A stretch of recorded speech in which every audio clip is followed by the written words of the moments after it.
This painting is called Aquarium. At the time she painted it, the artist was a 13-year-old elementary school girl who lived in Memphis, Tennessee. Well, I lived across the street from the Catholic Church. And Lemoyne? And Lemoyne College. Weldon Sugarman Smith, known as Sugar, is now 97 years old.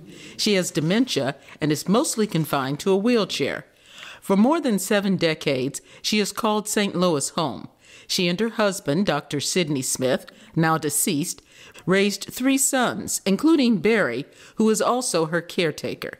He says the discovery of Aquarium after so many years came as a surprise to the entire family. My jaw dropped. I just thought it was the vibrancy and intense color and the type of kind of abstraction it was reminded me of Matisse.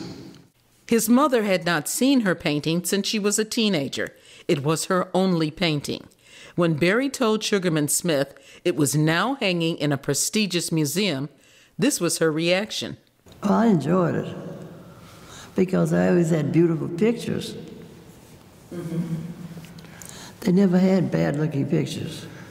The discovery was made in 2020 by Dr. Amy Torbert, the Andrew W. Mellon Foundation Assistant Curator of American Art at the St. Louis Art Museum.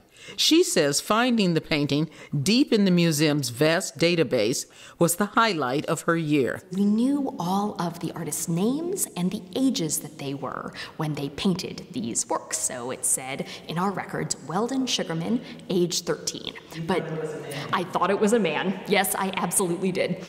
And Torbert says she had no idea who, if anyone, was still alive in that group. She says Sugarman Smith is the last survivor, but Torbert didn't know where to find her.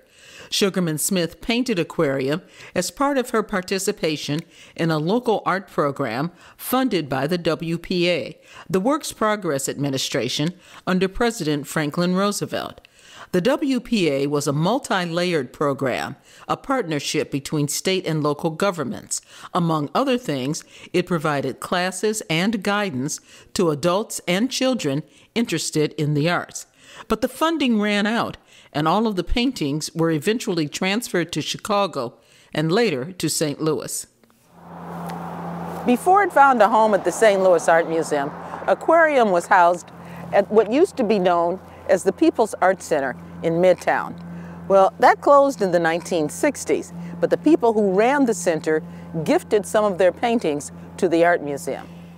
With the help of modern technology, Torbert used Ancestry.com to help in her search for the mysterious painter. Torbert found Sugarman Smith's parents, and that led her to several newspaper articles. And that's when she found Weldon Sugarman Smith. And she was all over the place. People were reporting on her movements, coming and going as a young woman from Memphis, and then her move to Chicago, and then her move to St. Louis. And I was sitting in my office here, and I like shrieked. Aquarium is housed in the American Gallery on the 2nd floor of the museum.